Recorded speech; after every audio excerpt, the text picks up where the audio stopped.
Yeah, sorry if I'm talking like super quiet or weird. Everyone in my house is sleeping and I'm like trying to be quiet, you feel me? Enjoy my lovely array of clothing behind us. Welcome back to my amazing channel.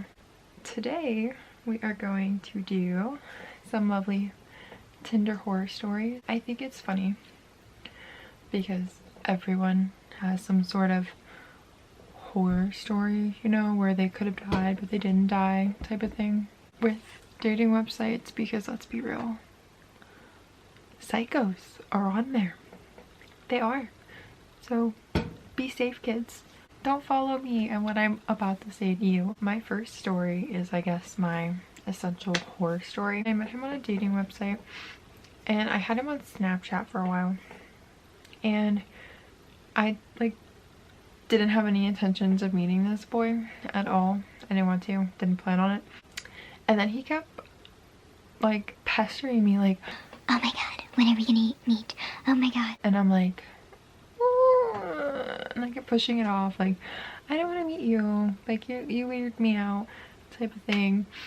And then finally I felt bad because he called me out on meeting and hanging out with other people but not him, and I was like, oh, screw it, I'll hang out with you. And I did. Now later on in that day I did plan on hanging out with one of my friends. He picked me up and then we went to the gas station, he got gas, and then we went like 45 minutes, you heard that, 45 minutes away from my house to his. Yay me. I'm gonna die in the middle of nowhere. It was really weird because I met his mother. Meeting someone's mom the first time you meet them, kind of weird, like not something I wanted to do, you know. It's really awkward because it's like, oh hi, and you have to act super friendly to the mom and parents or whatever, and it's like, yeah, totally ghosting your son later. And we just hung out. I played with his cats, which were, no, he had dogs. Yeah, I think he had dogs. I played with his little puppies, you know, whatever. And then he made tacos, which, like, don't worry, like, I watched him make that, so I was not being drugged today.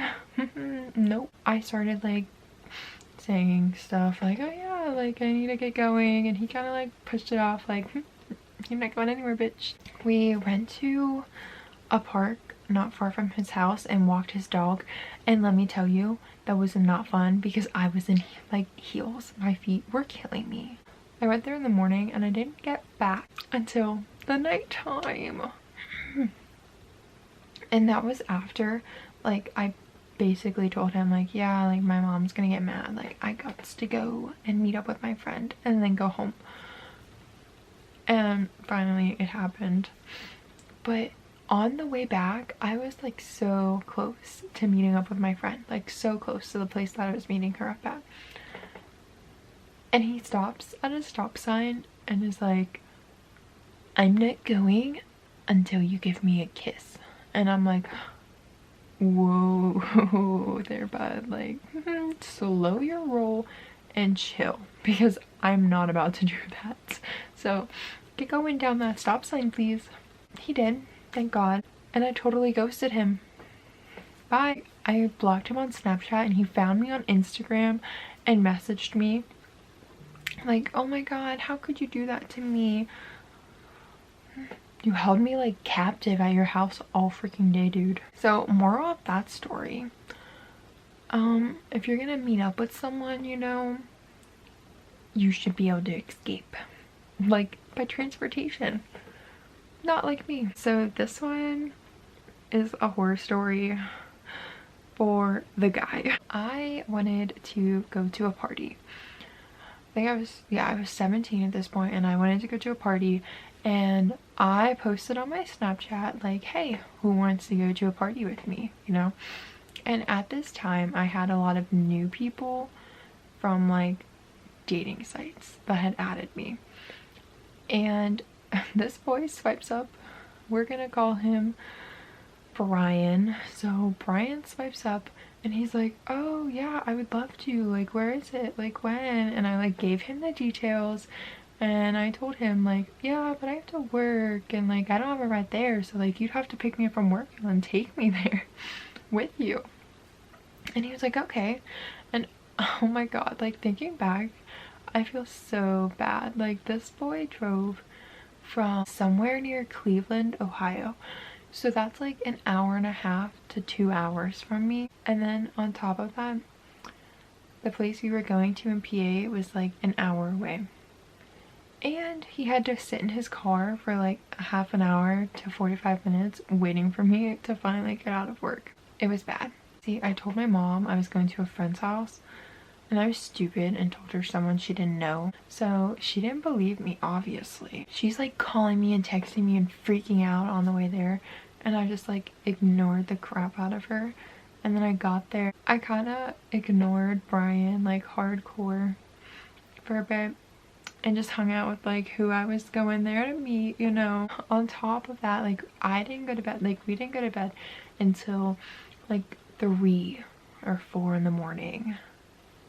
And I woke this man's up at 5 or 6, and I was like, we gotta go, my mom's freaking out, I need to get home.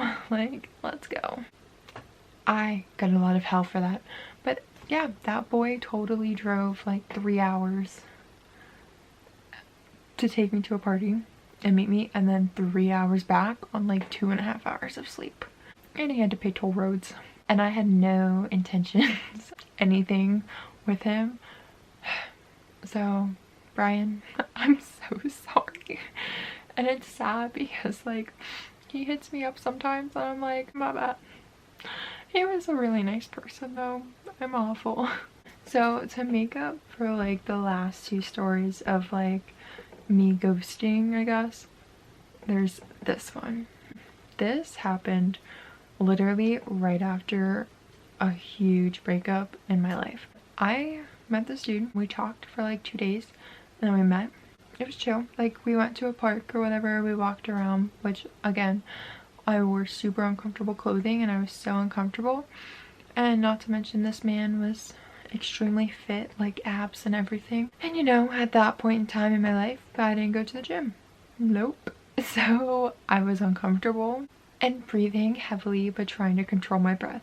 So we're like talking as we're walking up a hill, and I'm like trying to talk but hide that I can't, you know, breathe because I'm a fat ass. But we basically just got to know each other, and then we went to Sheets after, dropped me back off, and I fell in love with this man.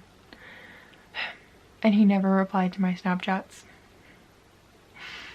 For my final story, guys, this one was very stupid and dangerous, but it worked out in my favor. I was talking to a boy on Tinder for like a week, and we never FaceTimed or anything. And he lived in a different city, and he was like, hey, like, what are you doing this day? And I was like, oh, like nothing. And he's like, oh, well, let me come like fly out. I was like, yeah, sure, okay. And I picked up a stranger from the airport, never seeing his face, not knowing if he were like a terrorist or going to like kidnap me. Who knows what it could have been, but he wasn't, and it worked out. So I guess if you're going to be stupid like me, make sure you know what you're doing, or someone knows what you're doing. I could have died in like all of those situations, literally, and no one would have known where I was. Not to mention, most of them didn't even know my age. But honesty is very much so key. Alright, but besides that, leave a like and maybe subscribe or comment if you have a very interesting Tinder or other dating site story. Have you been near death? Or were you ghosted? Did you do the ghosting? Like, tell me what's up. I'll see you on Friday, guys. Bye.